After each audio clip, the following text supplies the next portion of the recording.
والإكرام على أشرف الأنبياء والمرسلين خاتم النبيين الذي بعثه رحمة للعالمين سيدنا ونبينا وشفيعنا إن شاء الله أبي القاسم محمد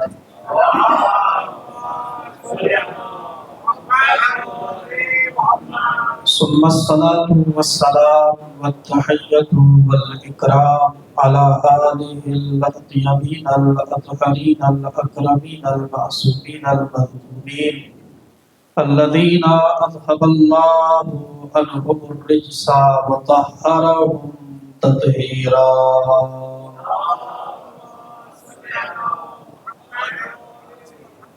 واللعنة الدائمة الأبدية الباقية على أعدائهم الشاكين فيهم والمنحرفين عنهم.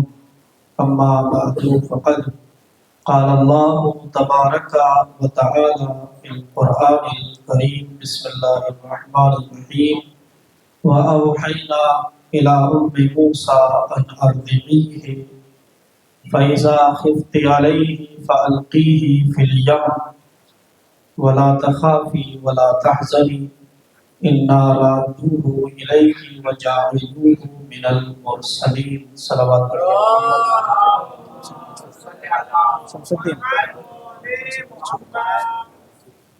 اس سے بہتر انداز میں صلوات پڑھیے محمد.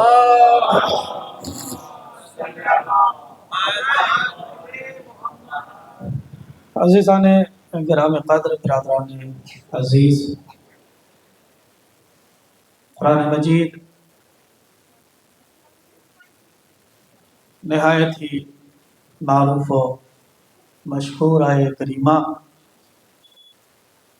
جو متعلق ہے کلیم اللہ جناب موسیٰ علیہ السلام سے، جس میں اللہ تبارک و تعالی ارشاد فرما رہا ہے کہ ہم نے موسیٰ کی ماں کی طرف وحی کی کہ وہ بچے کو دودھ پلائیں،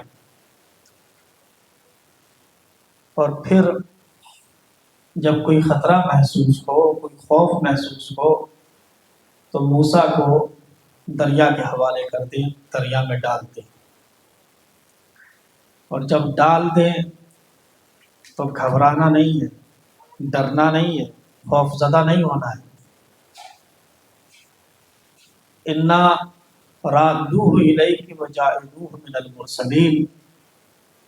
تمہارا کام یہ ہے کہ تمہیں بس ہمارا کہنا مانتے ہوئے اور ہماری بات مانتے ہوئے تمہیں دریا میں ڈالنا ہے، اور پھر ہم اس کو پلٹائیں گے اور اس کو رسولوں میں سے قرار دیں گے. صلوات پڑھیے محمد علیہ.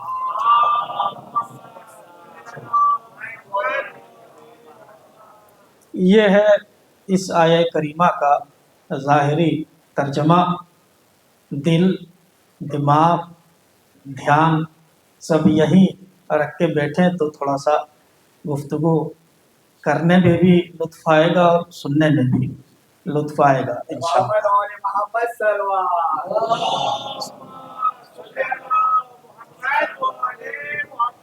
اس آیت کو ہم 3 حصوں میں تقسیم کر سکتے ہیں اور یہ کہہ سکتے ہیں کہ اللہ اس آیت میں مادر موسیٰ سے خطاب کرتے ہوئے 3 باتیں فرما رہا ہے اور 3 حکم دے رہا ہے. پہلا حکم تو یہ ہے کہ تم ہمارے حکم سے بچے کو دودھ پلاؤ. دوسرے بات میں اللہ مادر موسیٰ کو دلاسا دے رہا ہے. دیکھو جب تم دریا میں ڈال دو گی گھبرانا نہیں ہے، خوف زدہ نہیں ہونا ہے، یہ دلاسا ہے. اور پھر اس کے بعد اللہ تیسری منزل میں مادر موسیٰ سے کچھ وعد و وعید فرما رہا ہے، کچھ وعدے کر رہا ہے. وعدہ کیا ہے؟ ڈالنا تمہارا کام ہے، پلٹانا ہمارا کام ہے. تم ڈال دو، اس کو ہم پلٹائیں گے اور ہم اس کو رسولوں میں سے قرار دیں گے. یہ تینوں باتیں اگر آپ حضرات تک پہنچ گئی ہوں تو مل جل کے ایک صلوات پڑھیے محمد.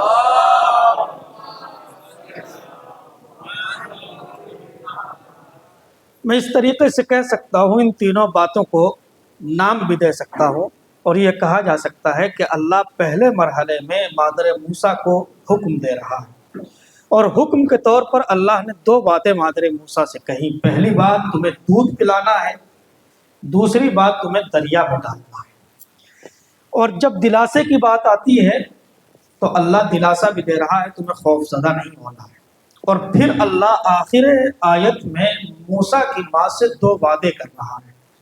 پہلا وعدہ تو یہ ہے کہ تم جیسا ڈال رہی ہو ویسا ہم پلٹائیں گے، اور دوسرا وعدہ یہ ہے کہ خالی پلٹائیں گے نہیں، رسولوں میں سے قرار دیں گے، اس کو رسول بنا کے تمہیں لوٹائیں گے۔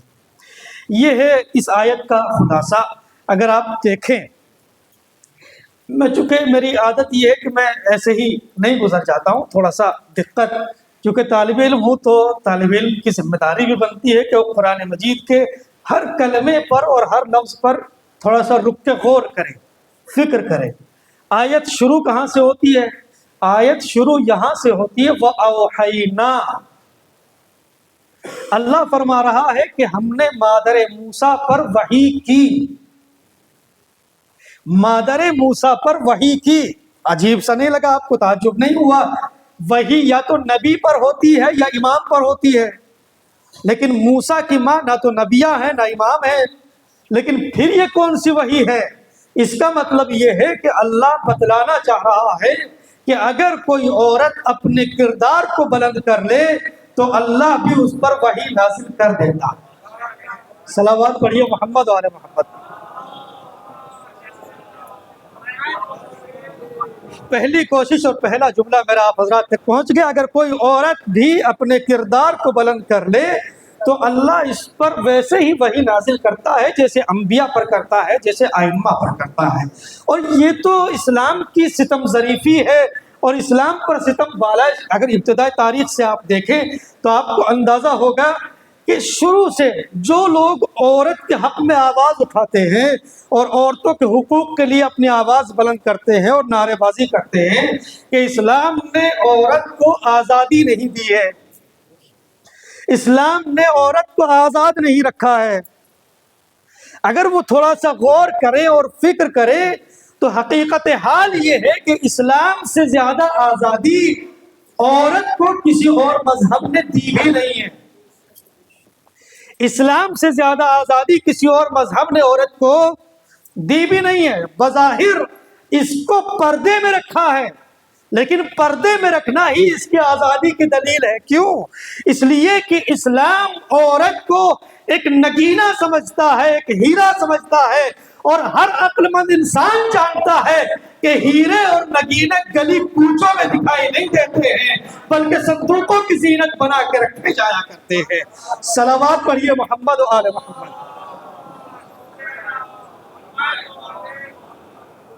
کیا فرمایا اللہ نے؟ ہم نے مادر موسیٰ کی طرف وحی کی۔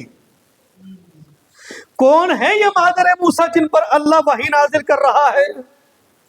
اور یہ خود موسیٰ کون ہے؟ کہ یہ وہی موسیٰ ہے کہ جن کے آنے کی جستجو میں اور جس کے آنے کے انتظار میں حضرت فرعون نے 70,000 بچوں کو قتل کرا دیا۔ کتنے؟ جو مطالب میں اس داستان سے بیان کر چکا ہوں وہ مطالب نہیں بیان کروں گا، کچھ نئے مطالب ہوں گے جو آپ حضرات کے گوش گزار کرنا ہے۔ جس کے آنے کی تلاش میں اور جس کے آنے کے انتظار میں فرعون نے کتنے بچے قتل کرائے؟ 70,000۔ 70,000 کہنا بہت آسان ہے، 70,000 بچے نہیں تھے، 70,000 نسلیں تھیں۔ جس کے آنے کے لیے فرعون نے 70,000 بچے قتل کرا دیے، لیکن کمال قدرت یہ ہے کہ 70,000 بچے قتل کرانے کے بعد بھی کیا فرعون ولادت موسیٰ کو روک پایا؟ ہاں، کیا فرعون ولادت موسیٰ کو روک سکا؟ کیا فرعون موسیٰ کو دنیا میں آنے سے روک سکا؟ آج نہ جانے کہاں کہاں سے اور کن کن عرب سے یہ آوازیں بلند ہوتی ہیں کہ نہیں، ہم امام کو ظہور نہیں ہونے دیں گے اور امام کو ظہور نہیں فرمانے دیں گے۔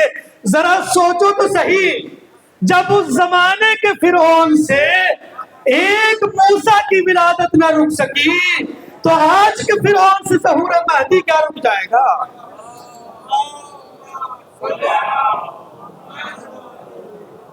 جب اس اور کمال کی بات تو یہ ہے سوچے تھوڑا سا غور کرے کہ جناب موسیٰ کی تو ولادت بھی نہیں ہوئی تھی، آخری امام تو دنیا میں تشریف لا چکے ہیں اور دنیا میں ہیں، تو کیسے کوئی ظہور کو روک سکتا ہے؟ ایک صلوات پڑھیے محمد والے محمد۔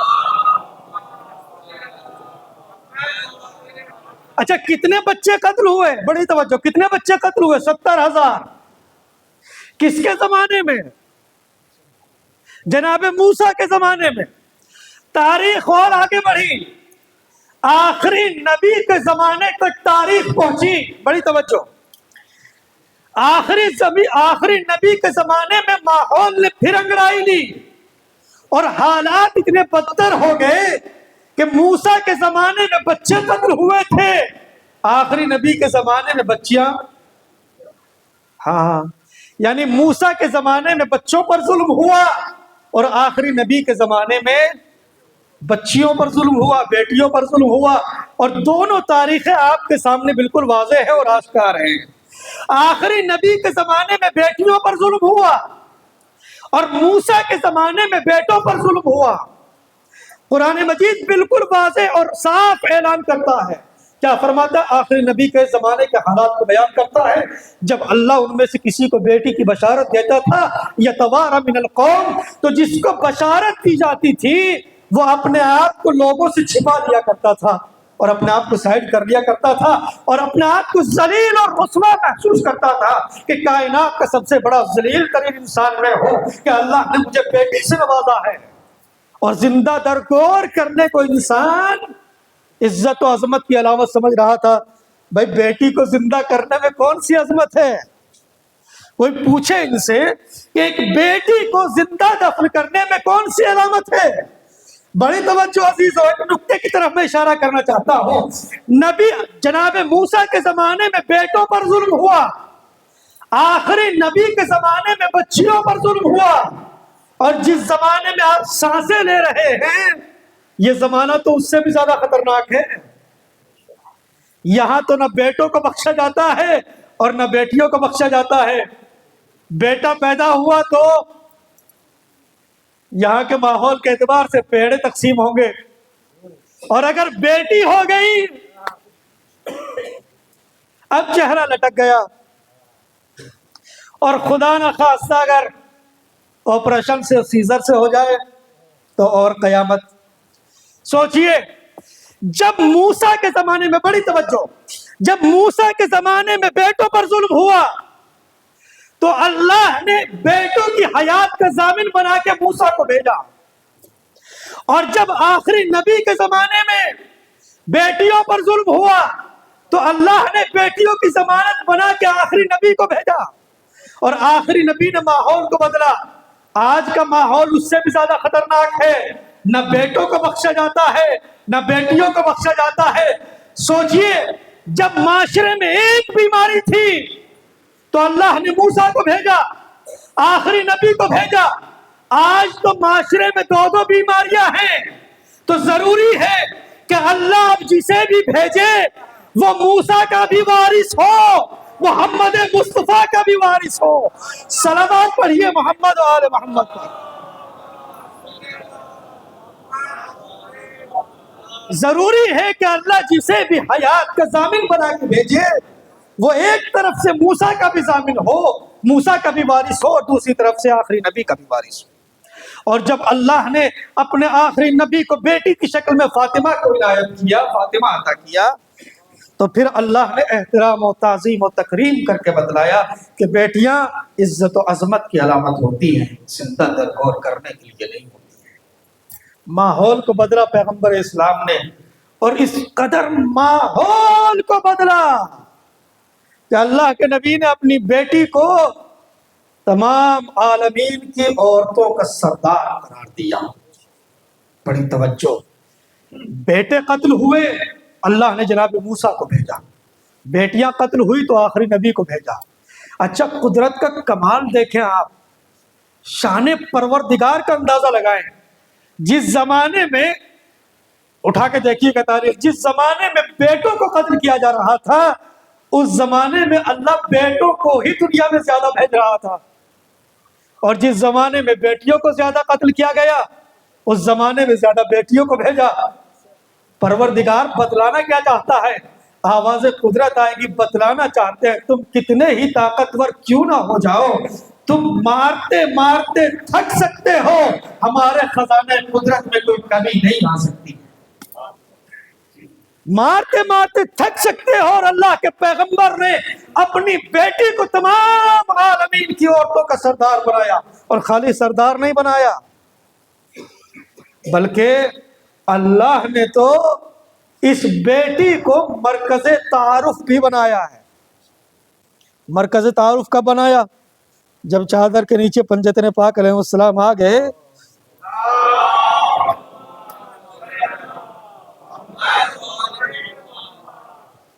جب یہ آ گئے تو اب اللہ نے پنجتن کا تعارف اسی بیوی کے ذریعے سے کرایا۔ عورت اگر اپنے کردار کو بلند کر لے تو اللہ اسے مرکز تعارف امامت بھی قرار دیتا ہے، مرکز تعارف نبوت بھی قرار دیتا ہے۔ زمانہ سوچ کیا رہا تھا، معاشرہ سمجھ کیا رہا تھا کہ بیٹیاں ننگ و عار ہوتی ہیں، عیب و نقص ہوتی ہے، لیکن اللہ نے فاطمہ کو مرکز تعارف بنا کے بتلایا، جس کے وجود کو تم منحوس سمجھ رہے ہو، ہم اسی وجود فاطمہ کو اتنا بابرکت بنا دیں گے اور اتنا مبارک بنائیں گے، نسل نبوت بھی اسی سے چلے گی، نسل امامت بھی اسی سے چلے گی، نسل نبوت بھی اسی سے چلے گی اور نسل امامت بھی اسی سے چلے گی۔ پروردگار اگر تعارف کرانا ہی ہے تو نبی سے تعارف کرائیے، امام سے تعارف کراؤ۔ کہنے پہلی وجہ تو یہ ہے تاکہ عورت کے اور صنف نسواں کے ٹوٹے ہوئے دل کو ڈھارس ملے کہ کم احساس کمتری کا شکار نہ ہونا کہ اللہ نے ہمیں عورت بنا کے بھیجا ہے، بلکہ تم بھی ویسے ہی اگر تمہارے پاس تقویٰ ہے تو اللہ کے نزدیک تمہارا مقام و مرتبہ بہت بلند ہے۔ اگر تم اپنے کردار کو بلند کر لیتی ہو تو تم ہی مرکز تعارف نبوت قرار پاؤ گی اور تم ہی مرکز تعارف امامت قرار پاؤ گی۔ اور دوسری وجہ پروردگار عورت سے ہی تعارف کیوں کہ میری نگاہ دیکھ رہی ہے کہ جو چادر کے نیچے ہیں ان میں سے کسی کا بھی رشتہ سب سے ڈائریکٹ نہیں ہے، سب سے ڈائریکٹ نہیں ہے۔ رشتے دو طریقے کے ہوتے ہیں، ایک رشتہ ڈائریکٹ ہوتا ہے، ایک رشتہ انڈائریکٹ ہوتا ہے۔ ڈائریکٹ رشتہ یعنی ماں اور بیٹے کا رشتہ، باپ اور بیٹے کا رشتہ۔ انڈائریکٹ یعنی مثلا سسر اور داماد کا رشتہ۔ اگر بیٹی درمیان میں نہ ہو تو رشتہ نہیں ہو سکتا۔ نانا اور نواسے کا رشتہ، اگر ماں درمیان میں نہ ہو تو کوئی رشتہ کارآمد نہیں ہو سکتا۔ اللہ جس سے بھی تعارف کراتا کسی کا بھی رشتہ سب سے ڈائریکٹ نہیں تھا۔ بس تلاش کرو اس ذات کو جس کا رشتہ سب سے ڈائریکٹ ہو۔ فاطمہ کو جس رخ سے دیکھو گے، باپ کی بیٹی ہے، شوہر کی زوجہ ہے، بیٹوں کی ماں ہے، اسی لیے اللہ نے ان کو مرکز تعارف قرار دیا ہے۔ صلوات پڑھیے محمد و آل محمد۔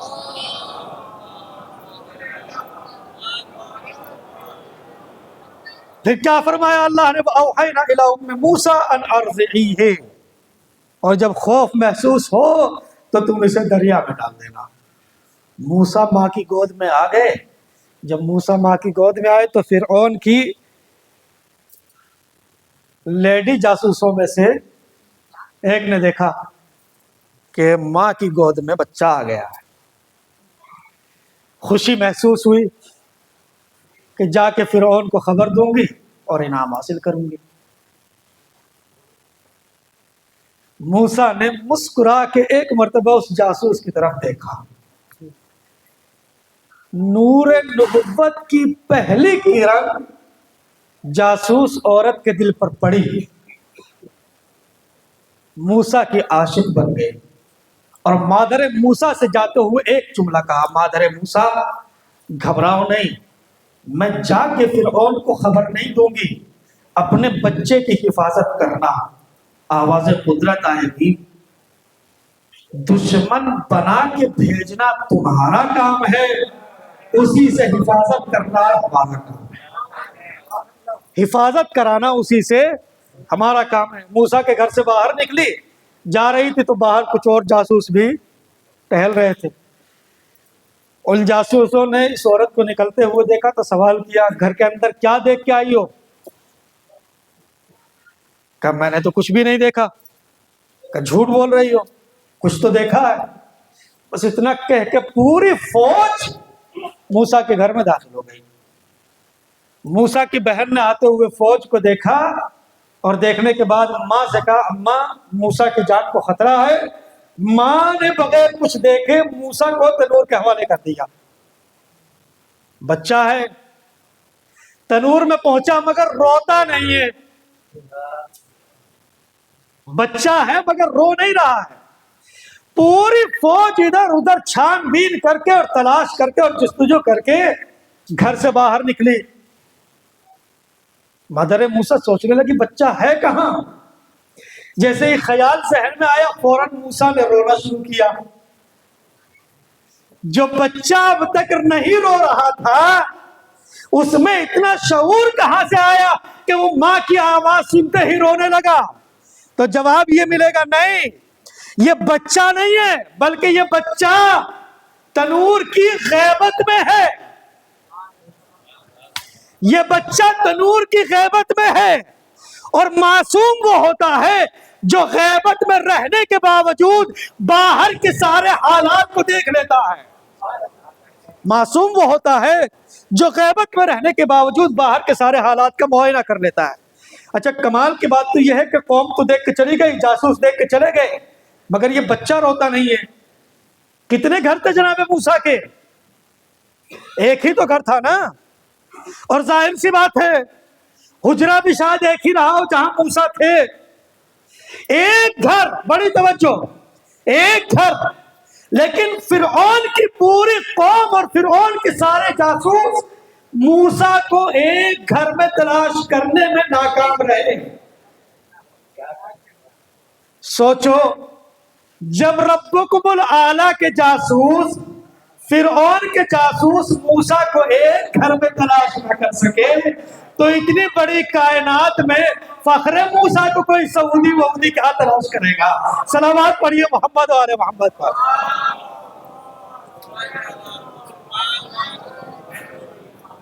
اچھا کمال دیکھیں واقعی کمال دیکھیں کہ بچہ ہے مگر ہاں جب جاسوس ڈھونڈ رہے ہیں تب تو روتا نہیں ہے، اور ادھر ماں کی آواز بلند ہوئی فوراً بچے نے رونا شروع کیا۔ بظاہر بچہ ہے لیکن اتنا باشعور ہے کہ کہاں رونا چاہیے کہاں نہیں رونا چاہیے۔ اس کا مطلب یا الفاظ کو بدل کے اس طریقے سے کہوں، یہ نبوت کا بچپنا ہے جو صحابیت کے بڑھاپے سے بہتر ہے۔ صلوات پڑھیے محمد علیہ محمد۔ نبوت کا بچپنا بھی صحابیت کے بڑھاپے سے بہتر ہوتا ہے، جہاں یہی پتہ نہیں ہو کہاں ہنسنا ہے اور کہاں رونا ہے۔ یہ نبوت کا بچپنا ہے کہ مجھے کہاں رونا ہے اور کہاں ہنسنا ہے۔ بڑی توجہ، پھر پروردگار نے حکم دیا کہ تمہیں موسیٰ کو دریا میں ڈالنا ہے۔ مادر موسیٰ نے کیا کیا؟ ماں ہے، حکم الہی ہے، حکم الہی نہ ہوتا تو مادر موسیٰ تھوڑا سا تحمل کر لیتی، لیکن حکم الہی ہے۔ مادر موسیٰ فوراً گئی بڑھئی کے پاس، نجار کے پاس، اور جانے کے بعد کہا کہ مجھے ایک صندوق بنوانا۔ بڑی توجہ، قدرت خدا کا اندازہ لگائیے۔ جیسے ہی بڑھئی نے آرڈر سنا تو فوراً سوال کیا کہ بتاؤ کرو گی کیا صندوق کا؟ اچھا مادر موسیٰ ہیں، ماں ہیں، فوراً کہا کہ نہیں مجھے ایسے ایسے حکم ملا کہ میں صندوق بنوا کے بچے کو دریا میں ڈال دوں۔ نجار ہے، انسان ہے، بڑھئی ہے، سمجھ گیا اچھا معاملہ یہ ہے، اتنا تو میں پوری زندگی میں بھی نہیں کما پاؤں گا جتنا اسے ایک خبر کے بدلے مجھے مل جائے گا۔ دکان بند کرو اور چلو جلدی سے. پہنچا, بڑی توجہ, فرعون کے دربار میں داخل ہوا, اور داخل ہونے کے بعد ایک جملہ کہا, اے فرعون, اے میرے رب, اے میرے خدا. بس اتنا کہنا پایا تھا. اس کے بعد زبان تو ہل رہی ہے مگر آواز نہیں نکلتی ہے. ہاں سوچئے, اللہ نے زبان دی ہے نا ہر انسان کو, زبان ہل تو رہی ہے مگر کچھ آواز نہیں آتی. فرعون سمجھا کہ یہ ہماری نقل اتار رہا ہے, چونکہ یہ اپنے آپ کو خدا کہتا تھا نا, رب کہتا تھا نا. فرعون سوچنے لگا کہ ہمیں ہماری نقلیں اتار رہا ہے, کہ اس کو خوب کٹائی کی جائے, پٹائی کی جائے. کوٹا گیا, پیٹا گیا, اور پیٹ چھت کے وہاں سے نکلا. جیسے ہی دربار سے باہر نکلا, سامنے کسی سے ملاقات ہوئی, احوال پرسی ہوئی, تو آواز آ رہی ہے. ہاں آواز آ رہی ہے. سوچنے لگا وہاں پہ بول رہا تھا تو آواز نہیں آ رہی تھی, یہاں آواز کیوں آ رہی ہے؟ ہو سکتا ہے میں خوف زدہ ہو گیا ہوں, ڈر گیا ہوں, مجھ پر فرعون کا خوف طاری ہو گیا ہو. یہ سوچ کے پھر دوبارہ دربار میں آیا, اور پھر آنے کے بعد وہی کہا, اے میرے خدا, اے میرے رب. بس اتنا کہنا پایا تھا, پھر آواز بند. بڑی توجہ, پھر آواز بند. یہ پروردگار بتلانا کیا چاہتا ہے؟ پروردگار بتلانا چاہتا ہے, میرے بندو, ہم نے تمہیں زبان دی ضرور ہے, لیکن اسے اپنی ملکیت نہ سمجھنا, اسے اپنی ملکیت نہ سمجھنا. اگر یہ زبان ویسے بولے گی جیسے ہم چاہتے ہیں تو ہم اسی زبان کو لسان اللہ بنا دیں گے. صلوات پڑھیے محمد اور آل محمد پر.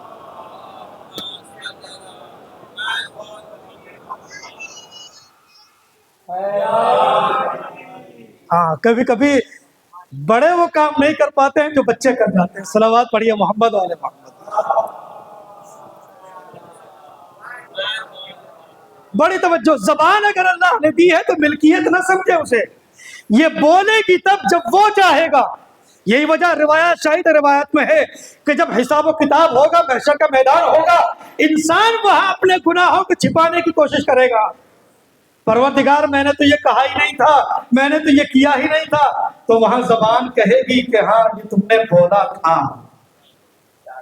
وہاں ہاتھ گواہی دیں گے, پیر گواہی دیں گے. کیوں؟ اس لیے کہ یہ پروردگار کی ملکیت ہے. اس نے صرف اور صرف امانت کے طور پہ ہمارے حوالے کیے ہیں کہ ان سے صحیح طریقے سے کام لو. بڑی توجہ. اور پھر اس کے بعد مادر موسیٰ نے موسیٰ کو صندوق میں رکھ کے دریا کے حوالے کر دیا. اچھا, کمال کی بات یہ ہے کہ صندوق چلا ضرور ہے مگر اس طرف نہیں گیا جہاں اس کو جانا چاہیے تھا. چونکہ عام بچہ ہوتا تو اسی طرف جاتا جدھر پانی کا بہاؤ تھا, لیکن چونکہ معصوم ہے, نبی ہے, تو الٹی طرف گیا. ادھر سے فرعون نے دیکھا. اچھا, قدرت کا کمال یہ ہے کہ اللہ کا اگر کوئی دشمن ہے اور رسول کا دشمن ہے اور آل رسول کا اگر کوئی دشمن ہو تو اللہ اس کی عقل کو بھی مغلوب کر دیتا ہے. پھر اس کی عقل کام نہیں کرتی ہے. صندوق کو پڑھتے ہوئے تو دیکھا مگر سمجھ نہ سکا یہ کون ہے. کیوں؟ اس لیے کہ اللہ نے عقل کو سلب کر لیا اور عقل کو چھین لیا اس سے. اگر عقل ہوتی اور شعور ہوتا تو سمجھ جاتا کہ پانی کے بہاؤ پر صندوق نہیں آ رہا ہے, اس طرف جا رہا ہے جدھر بہاؤ نہیں ہے. اس کا مطلب آنے والا کوئی عام بچہ نہیں ہے. بڑی توجہ. مگر فرعون کے جاسوسوں اور فرعون کے کارندوں نے صندوق کو لینے کی کوشش کی مگر صندوق نہیں بڑھا. اللہ نہیں چاہتا کہ معصوم کی پہلی آغوش بھی کسی کافر کی آغوش ہو.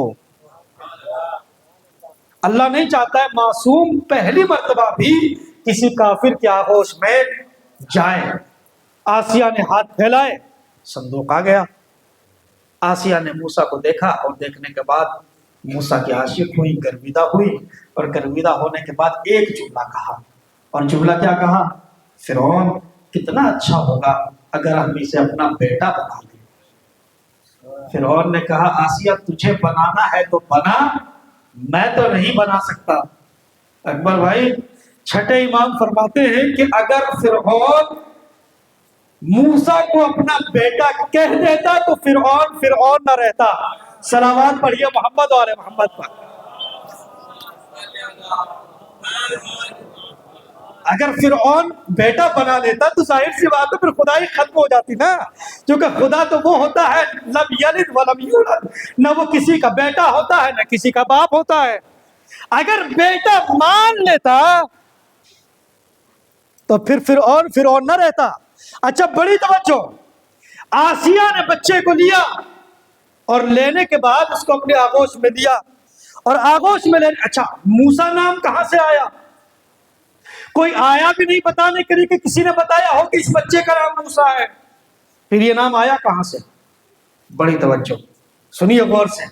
نام آیا کہاں سے؟ موسیٰ نام رکھا کس نے؟ جناب آسیہ نے جیسے ہی بچے کو لیا اور لینے کے بعد کہا کہ اس بچے کا بے نام بچے کا نام کیا رکھے. جناب آسیہ نے کہا کہ یہ بچہ منہ کہتے ہیں پانی کو اور سا کہتے ہیں درخت کو. یہ بچے کا تابوت اور صندوق پانی اور درختوں سے ٹکراتا ہوا آیا ہے، لہذا اس بچے کا نام موسیٰ رکھ دو. لہذا اس بچے کا نام موسیٰ رکھ دو. نام ہو گیا موسیٰ. کس نے رکھا؟ بڑی توجہ، بس 2 جملے اور سن لیجیے بات تمام ہو گئی ہے. نام کس نے رکھا؟ کس نے رکھا؟ آسیہ نے. مومنہ نہیں ہے، کافرہ ہے بظاہر. نام رکھا آسیہ نے. کس کا نام رکھا؟ موسیٰ. اس زمانے کے لوگوں کا کلمہ تھا موسیٰ کلیم اللہ. اللہ کو یہ نام اتنا پسند آیا کہ اللہ نے قرآن میں ہر جگہ نام لیا موسیٰ موسیٰ موسیٰ. قرآن میں ہر جگہ موسیٰ، کلمے میں ہر جگہ موسیٰ، زیارت وارثہ میں موسیٰ. پروردگار معاملہ کیا ہے کہ معاملہ بس اتنا سا ہے کہ نبی کا نام جو بھی رکھ دیتا ہے اس کا رکھا ہوا نام ہم رکھ لیتے ہیں. پروردگار آسیہ نے موسیٰ رکھا، تو نے رکھ لیا. تیرے آخری نبی کا نام ابو طالب نے محمد رکھا. کہ دیکھو اگر آخری نبی کا نام میرے حبیب کا نام ابو طالب نے رکھا تو اس کی بھی منزل یہی ہوگی کہ میں محمد کے کلمے میں احمد رسول اللہ نہیں کہوں گا، محمد الرسول اللہ کہوں گا. صلوات پڑھیے محمد و آل محمد.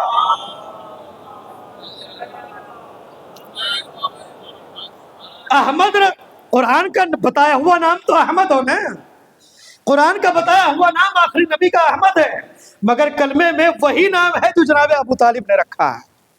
بڑی توجہ. اور پھر قرآن مجید کہتا ہے کہ جب ہم نے مادر موسیٰ کو یہ حکم دے دیا کہ بچے کو دریا میں ڈال دو اور بچہ مادر موسیٰ کی گود میں پہنچ گیا تو پھر اللہ نے حکم دیا کہ جب تم دریا میں ڈال رہی ہو تو گھبرانا نہیں، ڈرنا نہیں.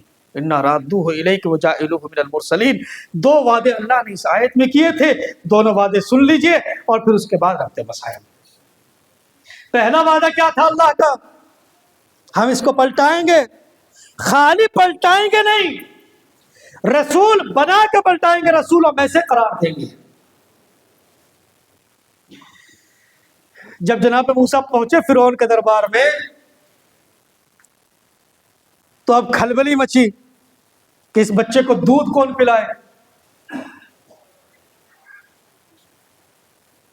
تو وہیں پر جناب موسیٰ کی ماں نے جناب موسیٰ کی بہن کو بھی صندوق کے ساتھ ساتھ کر دیا تھا کہ جاؤ تم دیکھتے رہنا کہ صندوق جا کہاں رہا. اور یہ بہن کا چلنے کا انداز علماء اہل سنت کو اتنا پسند آیا کہ اس بہن کی تعریف کہ قصیدے پڑھے جانے لگے کہ اس بہن نے کیا کمال کر دیا. بھائی کی محبت میں دریائے نیل کے کنارے کنارے چلی اور وہیں تک پہنچ گئی جہاں تک بھائی پہنچا. سوچو یہ موسیٰ کی بہن ہے کہ جو نیل کے کنارے کنارے چلی تو علماء اسلام نے قصیدے پڑھے. سوچو اس بہن کا کمال کیا ہوگا جس نے بھائی کی محبت میں بھائی کے ساتھ اپنا وطن چھوڑا. مصائب نہیں پڑھ رہا ہوں، صرف ایک نقطے کی طرف اشارہ کہ اس بہن کا کمال کیا. بڑی توجہ. پھر جب دودھ پلانے کا مرحلہ آیا تو جناب موسیٰ کی جو بہن تھی ام کلثوم، انہوں نے کہا کہ میں جانتی ہوں ایک عورت کو، بڑی توجہ دیکھیے اللہ نے کس طریقے سے اپنا وعدہ پورا کیا. میں جانتی ہوں ایک عورت کو جو اس بچے کو دودھ پلا سکتی ہے. کہا وہ بچہ کون ہے؟ کہا ماں کون ہے؟ وہ عورت کون ہے جو دودھ پلا سکتی ہے؟ کہا وہ بچے کو مجھے دے دو، دودھ پلا کے میں واپس کر دوں گی. موسیٰ کی بہن نے بچے کو لیا اور لے جانے کے بعد اپنی ماں کی آغوش میں دے دیا. اللہ نے کیسا اپنا وعدہ پورا کیا. ہم پلٹائیں گے. بچہ گیا کہاں سے تھا؟ ماں کی گود سے. اللہ نے پلٹایا کہاں؟ ماں کی گود میں. وعدہ پورا ہو گیا نا؟ نہیں، ابھی وعدہ پورا نہیں ہوا. بچہ گیا ماں کی گود سے. آخری جملہ، بچہ گیا ماں کی گود سے، پلٹایا گیا کہاں؟ ماں کی گود میں. اور خالی موسیٰ پلٹ کے نہیں آئے بلکہ اپنی رسالت کی ذمہ داری کو پورا کر کے آئے، اپنی زندگی اور حیات کا اعلان کر کے آئے. کہاں کر کے آئے؟ فرعون کے دربار میں، جہاں موسیٰ کو سب سے زیادہ خطرہ تھا. متوجہ ہو آپ اللہ؟ جہاں موسیٰ کو سب سے زیادہ خطرہ تھا، وہی جا کے موسیٰ نے اپنی زندگی کا اعلان کیا. اس کا مطلب یہ ہے الہی مشن اور الہی تحریک کا آغاز وہی سے ہوتا ہے جہاں اسے سب سے زیادہ خطرہ ہوتا ہے. جہاں اسے سب سے زیادہ خطرہ ہوتا ہے. موسیٰ کو سب سے زیادہ خطرہ فرعون سے تھا. موسیٰ نے اپنے مشن کا آغاز فرعون کے دربار سے کیا. سوچو، سلام کرو زینب کبریٰ کو جس نے مجلسوں کی بنیاد نہ کربلا میں رکھی ہے نہ کوفہ میں رکھی ہے بلکہ شام میں رکھی ہے، جہاں سے اسلام کو سب سے زیادہ خطرہ تھا. جہاں پر اسلام کو سب سے زیادہ خطرہ تھا، کیونکہ یہیں سے اسلام کی بنیادیں کھوکھلی کی گئی تھی اور اسلام کی بنیادوں کو کریدا گیا تھا. یہیں سے سب سے زیادہ خطرہ اسلام کو تھا. لہذا شام میں جناب زینب نے مجلسوں کی بنیاد اور بنیاد رکھی ہے. بس پر عزیزو، ایام فاطمیہ رخصت ہوئے. میں ایک دو جملے شہزادی سے متعلق بیان کر کے بات کو تمام کروں گا.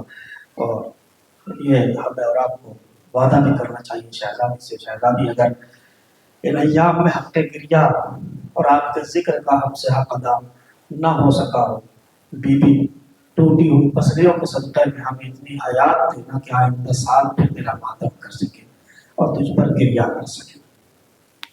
ایام فاطمیہ میں ہر جوان کا اور ہر انسان کا دل ٹوٹا ہوا ہوتا ہے اور دل سہما جاتا ہے. کیوں سہم جاتا ہے دل اور کیوں ٹوٹ جاتا ہے دل؟ جانتے ہیں کیوں ٹوٹ جاتا ہے؟ ہر انسان یہی سوچتا ہے کہ آخر ان ایام میں اس بیوی پر گزری کیا ہے، اس بیوی نے کون سی مصیبتیں اٹھائی اور کون سے دکھ اٹھائے. میں کیا بتاؤں گا کہ اس بیوی پر کیا گزری. کسی ذاکر میں وہ طاقت نہیں ہے جو بیوی کے مسائل پڑھ سکے اور بیان کر سکے. میں کیا بتاؤں کہ اس بیوی پر کیا گزری. خود اس بیوی کے بڑے بیٹے سے پوچھو، وہ بتائیں گے کہ ہم پر کیا گزری اور ہماری ماں پر کیا گزری. امام حسن علیہ السلام فرماتے ہیں کہ جلتا ہوا دروازہ تھا، جلتے ہوئے دروازے کے نیچے میری ماں تھی اور اس دروازے میں کیل تھی جو میری ماں کے پہنوں میں ڈلائی تھی. اور جلتے ہوئے دروازے کے نیچے میری ماں تھی، میرے بابا کے گلے میں رسی کا پھندا تھا. ہم چھوٹے چھوٹے سے تھے، ہمیں سمجھ نہیں آ رہا تھا ہم بابا کی مدد کو جائے یا اپنی اماں کی مدد کو جائے، ہم سمجھ نہ پائے. اللہ اکبر. آیت اللہ میلانی نے کرامات فاطمیہ میں ایک کرامت لکھی ہے شہزادی کی، اور وہ کرامت یہ ہے، احساس کیجئے گا ہوئیے گا. کرامت یہ ہے کہ ایک عیسائی تاجر، ایک عیسائی بزنس مین جس کو اللہ نے بہت دولت سے نوازا تھا اور بہت ساری دولت دی تھی، مگر ہاں اس بڑے دولت مند انسان کے یہاں عیسائی ہے، اس بڑے دولت مند انسان کے یہاں اولاد کے طور پر اللہ نے صرف اس کو ایک بیٹی دی تھی. اولاد میں صرف ایک بیٹی. توجہ سے ایک بیٹی. یہ کہیں راستے سے جا رہا تھا، جاتے ہوئے بیٹی کے ساتھ بیٹی کا ایکسیڈنٹ ہو گیا. ایکسیڈنٹ میں بیٹی کی پسلیاں ٹوٹ گئی. پسلیاں ٹوٹی، بیٹی کو ایڈمٹ کرایا گیا ہاسپٹل میں. آج اللہ میلانی کہتے ہیں جیسے ہی ڈاکٹروں نے معائنہ کیا، معائنہ کرنے کے بعد ڈاکٹروں نے کہا کہ ٹھیک ہے، ہم آپریشن تو کر دیں گے، لیکن آپریشن کرنے کے بعد یہ گارنٹی نہیں دے پاتے ہیں کہ یہ بچی زندہ رہے گی یا دنیا سے چلی جائے گی۔ احساس کیجیے گا، احساس کیجیے گا، یہ بچی زندہ رہے گی یا دنیا سے چلی جائے گی۔ جب بچی نے اتنا سنا کہ اتنی دولت خرچ کرنے کے بعد بھی مجھے زندگی نہیں مل سکتی ہے، تو بیٹی نے باپ سے کہا بابا جب میں زندہ تو ویسے بھی نہیں رہ پاؤں گی، بابا مجھے گھر لے کے چلے۔ باپ بیٹی کو گھر لے آیا۔ آیت اللہ میلانی کہتے ہیں کہ اس بچی نے کوئی رات ایسی نہیں گزاری کہ جس میں چیخے مار مار کے نہ روتی ہو، کوئی رات اس نے ایسی نہیں گزاری جس میں چیخے مار مار کے نہ روتی ہو۔ بچی تڑپتی ہے، بچی کو تڑپتا ہوا دیکھ کے باپ تڑپتا ہے، باپ کو تڑپتا ہوا دیکھ کے ماں تڑپتی ہے۔ ایک دن اس عیسائی کے پڑوس میں ایران میں ایک سیدانی رہتی تھی۔ وہ سیدانی اپنے گھر سے باہر نکلی، اور گھر سے باہر نکلنے کے بعد بچی کے باپ سے ملاقات ہوئی، اور ملاقات جیسے ہی ہوئی سیدانی نے معلوم کیا بھائی آپ کی بیٹی کا حال کیا ہے؟ باپ نے آنکھوں میں آنسو لاتے ہوئے کہا بی بی اللہ مجھے کچھ بھی کر دیتا مگر بیٹی کو میری کچھ نہ کرتا، مگر نہ جانے اللہ نے میری بیٹی کو ایسا کیوں کیا۔ فرمایا بھائی میں تمہاری بیٹی سے ملنا چاہتی ہوں، ملاقات کرنا چاہتی ہوں، حال معلوم کرنا چاہتی ہوں۔ کہا بی بی آئیے۔ بچی کا حال معلوم کیا۔ بچی نے فرمایا بی بی میرا حال کیا ہوگا جس کی پسلیاں ٹوٹی ہوئی ہو، بس میرا حال یہ ہے، میری مصیبت یہ ہے جب بھی میں سانس لیتی ہوں مجھے سانس تک نہیں لیا جاتا۔ اجرکم اللہ، آپ کے ہاتھ سے بلند ہو گئی۔ بی بی نے اتنا سنا، سیدانی نے اتنا سنا، اور سننے کے بعد کہا اے بچی بیٹی اگر تم صحت یاب ہونا چاہتی ہو اور شفا پانا چاہتی ہو تو میں تمہیں ایک مشورہ دیتی ہوں۔ ہاں بی بی کیا مشورہ ہے؟ بیٹی مشورہ یہ ہے جیسے تمہارے پاس مریم ہے ایسے ہی ہمارے پاس بھی ایک پاک بی بی ہے، اس بی بی کو پکارو تمہیں شفا مل جائے گی۔ مگر اے بچی جیسے تیری پسلیاں ٹوٹی ہوئی ہے ایسے ہی اس بی بی کی بھی پسلیاں ٹوٹی ہوئی ہے، مگر بس فرق یہ ہے تیری پسلیاں اچانک ٹوٹی ہے، اس کی پسلیاں ظالموں نے توڑ دی تھی۔ بچی نے پلٹ کے کہا اے بی بی اس سیدانی کا اس بی بی کا نام کیا ہے؟ سیدانی نے پلٹ کے کہا اے بچی اس بی بی کا نام زہرا ہے، اس کو زور سے پکارو یا زہرا۔ سیدانی نے اتنا کہا، بچی نے پکارا یا زہرا، ماں نے پکارا یا زہرا، باپ نے پکارا یا زہرا، یا زہرا یا زہرا کہتے ہوئے بچی کی آنکھ لگی، بچی سو گئی۔ اب جو خواب سے بیدار ہوئی تو کہتی ہوئی اٹھی واہ زہرا، ہائے زہرا، اماں جس کی خود پسلیاں ٹوٹی ہوئی تھی وہ بی بی میری پسلیاں ٹھیک کر کے چلی گئی۔ ہائے کیسی کریمہ بی بی ہے جس نے اپنی پسلیوں کا لحاظ نہ کیا۔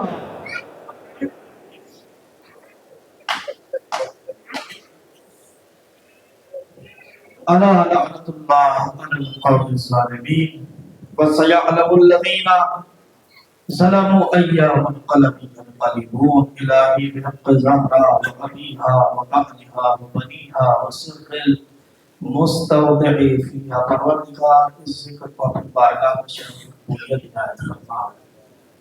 پروردگار جو مؤمنین و مومنات پریشان حال اس کی پریشانیوں کو دور فرما، جو بیمار ہیں شفاء کاملہ و عاجلہ عنایت فرما، جو بے روزگار ہیں ان کو روزگار عنایت فرما، جو برسر روزگار ہیں ان کے روزگار میں خیر و برکت و ترقی عنایت فرما، جو بے اولاد ہیں اولاد صالح عطا فرما، جو با اولاد ہیں ان کی اولاد کو نیک اعمال انجام دینے کی توفیق کرامت فرما۔ پروردگار دنیا میں زیارت امام حسین علیہ السلام، آخرت میں ان کی شفاعت نصیب فرما، حجت آخر کے ظہور میں تعجیل فرما، ہم سب کو ان کے اعمال و انصار شمار فرما۔ ربنا تقبل منا انک انت السمیع العلیم۔